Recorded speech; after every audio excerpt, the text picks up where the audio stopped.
Já estamos de volta ao vivo com o nosso Tá Na Hora Maranhão. Olha a hora, tá 7h35 desta noite e a gente já segue aqui com os assuntos da nossa resenha com John Coutrin e Ricardo Marques. Por quê? Hoje a gente começou um pouco mais tarde por conta desse jogo na tela do SBT. E aí a gente tá um pouco mais corrido nessa terça-feira. Simbora! Vamos começar falando sobre o Comitê Estadual do PCdoB, que divulgou uma nova resolução política e que trata sobre os planos para 2026. O que é que muda agora, John? Boa noite para ti. Boa noite, Olavo, Ricardo, boa noite a todos, os nossos telespectadores, nossos amigos. O PCdoB se reuniu em direção estadual do partido para tratar da conjuntura política, dos assuntos atinentes, relacionados aí aos últimos acontecimentos no Maranhão. E lá divulgaram uma resolução com 7 itens. Eu vou pegar só um item específico que fala na possibilidade aqui de repactuação. O que eles dizem aqui? O PCdoB está bem aí, não é? Esse é o item inicial dessa reunião do PCdoB para avaliar o cenário político. E aqui no 7º item, no item 7, diz o seguinte, em relação à possibilidade de acordo com o grupo, com o Brandão. Não é? Ele fala o seguinte aqui, embora cada vez menos factível, somente um gesto grandioso do governador Carlos Brandão de retomada dos propósitos inaugurados em 2014, com a eleição de Flávio Dino, do cumprimento dos compromissos políticos e programáticos firmados em 2022, seriam capazes de possibilitar uma repactuação política. Eles falam aí, esse item julgado pelo PCdoB estadual, fala de repactuação, ou seja, como? Desde que, segundo eles, sejam cumpridos esses compromissos, entre os quais a gente sempre que gosta de destacar, talvez um dos principais, que é a candidatura do Felipe Camarão, do Felipe Camarão, que eu já vi vice-governador, ser o candidato apoiado pelo grupo. Mas quando o PCdoB abre esse leque, essa possibilidade, já que até pouco tempo se falava de rompimento definitivo, eles entregaram até da secretaria, quando eles abrem esse leque de possibilidade de repactuação, quer dizer que estão dispostos a conversar e, quem sabe, de fazer um novo acordo com o Grupo Brandão, até porque, por fim, vale ressaltar que o PCdoB continua com o controle da CECID, O Brandão ainda não exonerou ninguém, ainda tem o controle da CECID. Pois é, o negócio agora é sobrevida também para a próxima eleição, não é isso, Ricardo? Você já havia até comentado, porque não tendo o apoio do Palácio dos Leões, não tendo essa junção, muitos dos deputados, dos políticos que hoje têm mandato, podem não renovar por conta aí desse racha, né? Fica uma situação muito difícil, A gente vem falando isso, porque são bons parlamentares. Eu sempre costumo colocar que, a meu ver, no meu entendimento, são deputados necessários, tanto os estaduais quanto os federais, mas que fica muito difícil caso saiam numa raia isolada, Precisam.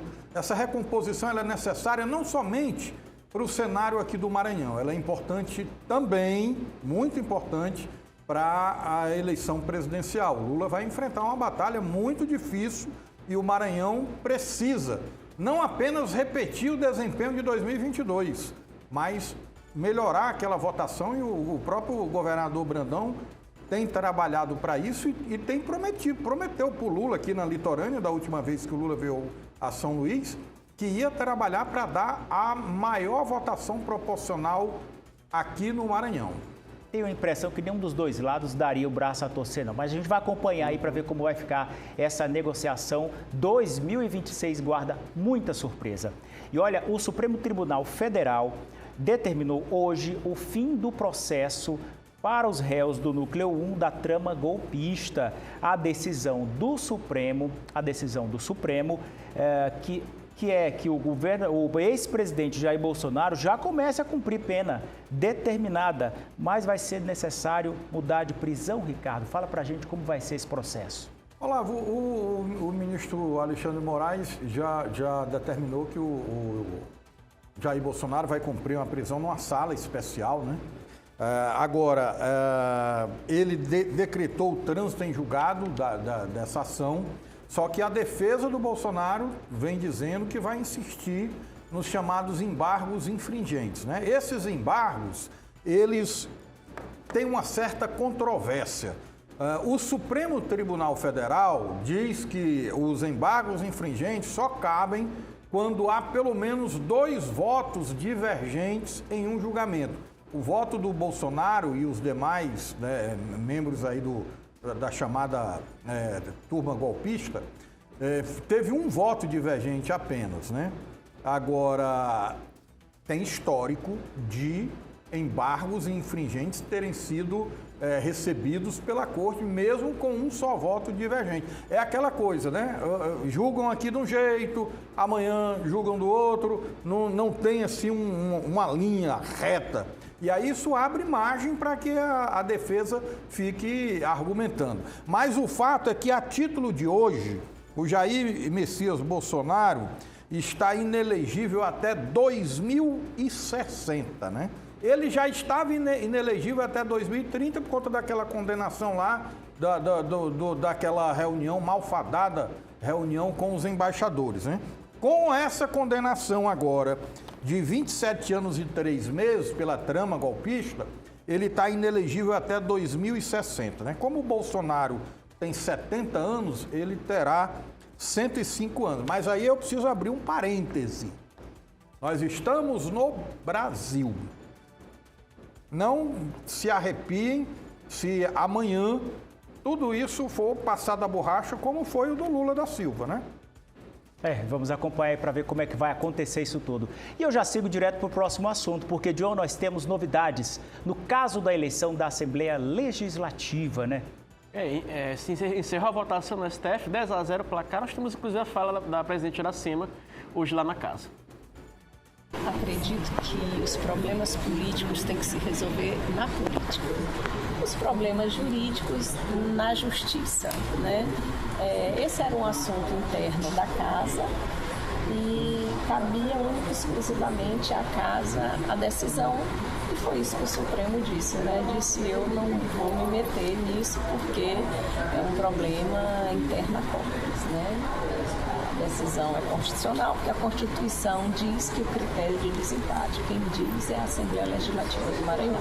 Então, assim, não é a Iracema que sai vitoriosa, é o regimento, a norma da casa, é a Assembleia Legislativa do Maranhão, é a estabilidade da Assembleia Legislativa do Maranhão.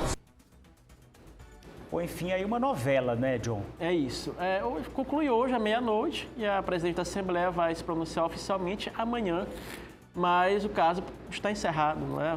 10-0 placar, bem abrangente em favor da eleição da Iracema Vale, respeitando o critério ali do regimento interno da Assembleia, que foi o critério de desempate pela idade. É isso, e a gente... Olha só, já soou. Não precisou nem falar.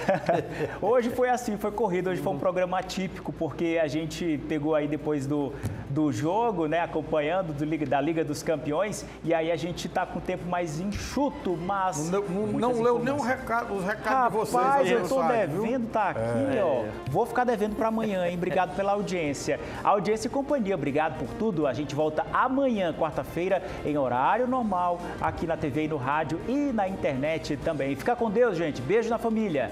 Tchau.